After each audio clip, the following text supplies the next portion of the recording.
Ano ang ginagawa ni paring Bruno ngayon? Ang gusto kong ayahin siyang uminom eh.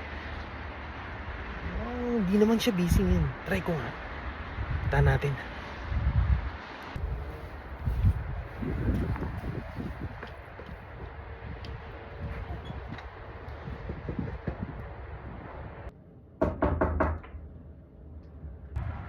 Paring Bruno!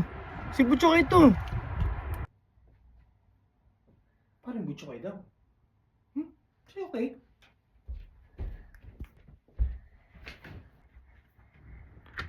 Oh, teka lang. Kaya lang pumunta dito para mangutang to. Tatanungin ko muna siya ulit. Parigoy! Napasyal ka? Parigoy, ayayin sana kita uminom eh. Libre ka ba? Natamad ako sa bahay. Wala akong magawa eh. Parang tagal mo nang buksan ng pinto. Ay na pa ako nilalamig dun eh. Ang kailangan mo Parigoy? Ay, ang totoo niyan. Pwede mo akong pera ng pera. Ano? Manghihiram ka? Di ko nga alam kung may pera pa ako dito eh. Wala eh. Wala akong trabaho ngayon eh. Ano mo naman? Pwede mo naman ako peramin. Gusto mo, ako na lang magpapainom ngayon. Peramin lang ako. Sige. Kung ikaw lang din naman magpapainom, wala namang problema. Sagot ko na rin dito. Kano ba iramin mo? Wari, sandal lang naman. Kailangan ko lang kasi. Sige, peramin kita. Kaya ko yan. Sasagot mo inumin ha. Lugin-lugi ako lagi sa'yo. Lagi mo na lang ako inihiraman ha. Ako na bahala sa alak. Walang problema. Iniisip mo pa yun eh.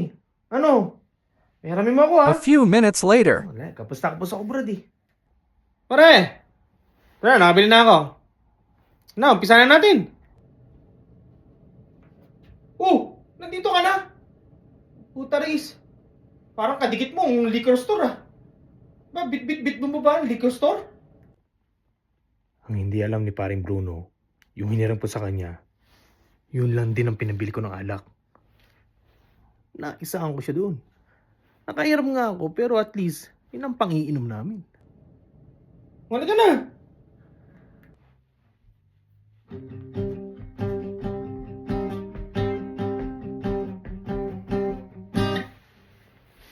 Alay mo.